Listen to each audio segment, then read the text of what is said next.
Mesut Ozil ma ahan oo kaliya farsamayaqaan ku sifoobay aragtida fog ee garoonka dhexdiisa, balse waa shakhsi leh qalbi furan oo saameyntiisu ay dhaaftay xuduudaha kubadda cagta, isagoo isku dubridaya xirfadiisa ciyaareed, ganacsigiisa guuleystay, iyo dareenkiisa bini'aadantinimo.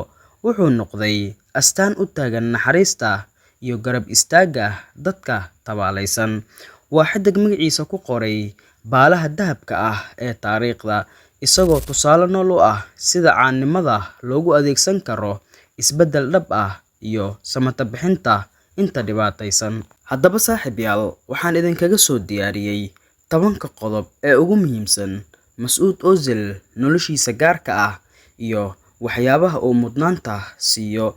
Hase yeeshee, is-xasuusin haddii ay tahay markii ugu horeysay ee aad soo booqato barteena YouTube, fadlan subscribe noo saar, sidoo kale like saar muuqaalkan oo u share garay saaxiibadaada. Sidoo kale, haddii aad iga daawanayso Facebook page-keena Guriga Ciyaaraha TV, fadlan follow-na soo dheh. Mahadsanid. Aan u sii gudagalno muuqaalkeena. Qodobkeena koowaad: jacaylka iyo qoyska. Ozil wuxuu guursaday Amina Gulsi oo ahayd Mrs Turkey 2014 bishii June 2019. Arooskooda oo ka dhacay Istanbul waxaa goobjoog ka ahaa madaxweynaha Turkiga Recep Tayyip Erdogan oo u ahaa markhaati ama malxiis. Labadoodu waxay leeyihiin 2 gabdhood oo lagu kala magacaabo Eda iyo Ela. Samafalka iyo deeqsinimada. Waa mid ka mid ah ciyaartoyda ugu deeqsisan caalamka. Maalintii arooskiisa, isaga iyo xaaskiisa waxay bixiyeen qarashka qaliinka 1,000 caruur oo ku kala nool daafaha caalamka. Sidoo kale, wuxuu had iyo jeer cunto u qaybiyaa kumanaan qof oo barakacyaal ah ama danyar ah, gaar ahaan xeryaha qaxootiga ee Suuriya iyo Turkiga. Diinta iyo qiyamka. Ozil waa Muslim ku adag ku dhaqanka diinta Islaamka. Wuxuu caan ku yahay inuu gacmaha kor u taago si uu u duceysto ka hor inta aysan ciyaartu bilaaban. Wuxuu mar walba sheegaa in akhrinta Quraanka Kariimka ay siiso deganaansho maskaxeed, uuna dhowr jeer soo cibaadaystay ama soo gutay waajibaadka cumrada. Difaaca xuquuqda aadanaha. Ozil ma cabsado markay timaado ka hadalka cadaalad darrada. Sanadkii 2019, wuxuu si adag u cambaariyay dhibaatada lagu hayo dadka Muslimiinta ah ee ku nool Shiinaha, taas oo keentay inuu lumiyo heshiisyo xayeysiis ah iyo in magaciisa laga saaro ciyaaraha kombiyuutarka ee Shiinaha. Balse Ozil wuxuu doortay inuu garab istaago damiirkiisa. Ganacsiga iyo maalgashiga. Ozil waa ganacsade guuleystay. Wuxuu leeyahay sumadda dharka ee M10, shirkad kafeega ah oo lagu magacaabo 39 Steps, iyo koox ciyaaraha elektarooniga ah. Sidoo kale, wuxuu qayb ka yahay milkiilayaasha kooxda kubadda cagta Nantes ee ka dhisan dalka Faransiiska. Aqoonsiga iyo isirka. Ozil waa qof leh hidde-raac 2 geesood ah. Wuxuu ku dhashay Jarmalka, balse waalidkiis waxay ka yimaadeen Turkiga. Wuxuu markasta dhihi jiray Ozil, waxaan leeyahay 2 wadne, mid waa Jarmal, midna waa Turki.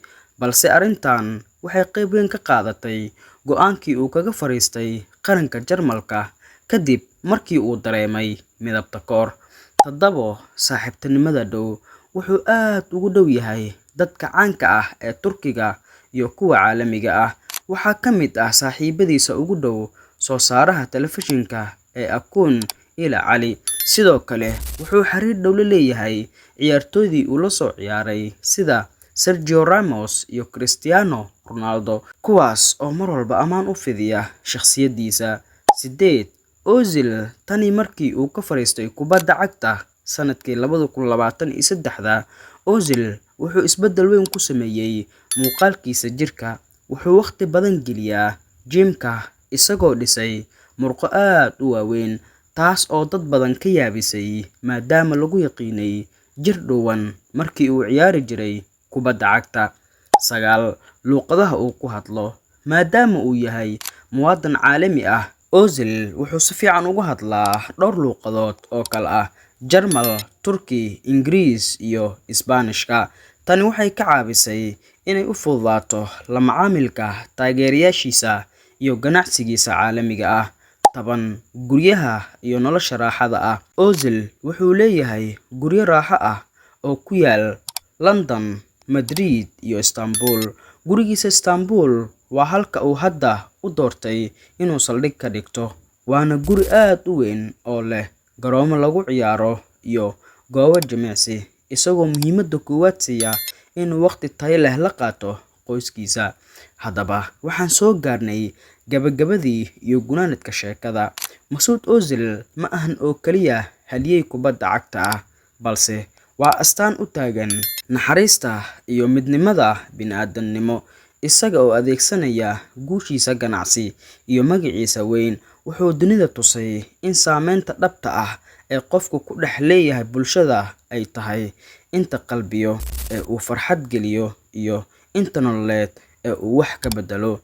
Ozil wuxuu baalaha taariikhda ku galay in uu yahay geesi garoonka dhexdiisa ku xariif ah, banaankiisana ka damqada dhibaatada dadka tabaalaysan. Haddaba saaxiibayaal, waxaan inoogu eg muuqaalkeena. Intaan ku kulmi doono muuqaalkan la mid ah, waxaan idinkaga tagayaa sidaas iyo nabadgelyo.